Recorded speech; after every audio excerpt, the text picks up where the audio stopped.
Hey y'all, welcome back to Redneck Cooking with Billy Ray. Now today for you we got an all-encompassing food item that you are just gonna love. Today I'm gonna show you how to make Billy Ray's meatballs. So to start with, you need your meat, right? So we're gonna start off with some good old 80-20 hamburger. We're gonna just throw it right on in there.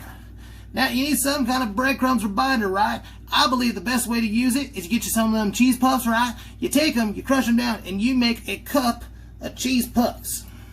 And that right there is gonna be our binder. Now, what is better than meat, than more meat? Nothing. So we got a half cup of just diced up original style jerky here. You can use whatever kind of flavor you like. I always stick with either original or maybe something with a little bit of kick. So we're going to put a half cup of jerky all finely diced in there.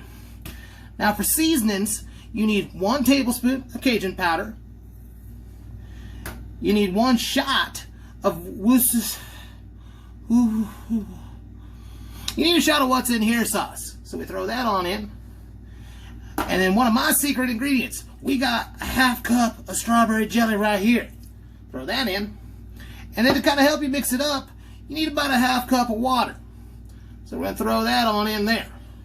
Now what you're going to do, you're going to take your hands and you're just going to blend all this stuff up.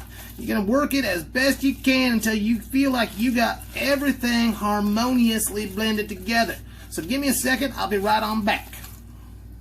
Now that we've got the meatballs all blended up, as you can see, the next step of the equation is you need yourself some kind of baking device. Now, if you got a non-stick pan, that's great. Now, your old pal Billy Ray, I don't got any non-stick pan. So we take a cookie sheet here, spray it down with oil. Now, what you're going to do is you're going to take your beef blend here. You're going to grab some out of it. And you just want to sit here and form, I don't know, we'll call it about 1-inch little circles, right? So we get some kind of little meatball-y, right? Slap it on the tray over there. And you just keep doing this until you get all of this glorious blend all done up. So again, we're going to pause real quick. I'll be back in just 1 second. Now that I got the meatballs all formed up, as you can see, you need to throw them into your oven at 350 degrees. Now how long it's going to take is just going to depend on how big your balls are. Now in general, at about a 1-inch size, they take about 30 to 40 minutes to bake. At 30 minutes, you want to check it with a meat thermometer. It needs to be at an internal temperature of 160 degrees. So we're going to take these balls, we're going to throw them in that hot box over there, and we'll be back in about 30 to 40 minutes.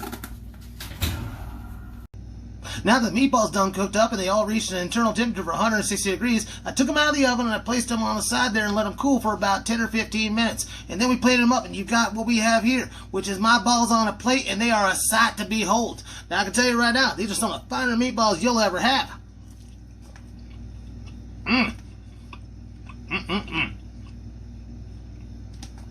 This is Billy Ray signing off. Remember, you don't gotta be fancy to be gourmet.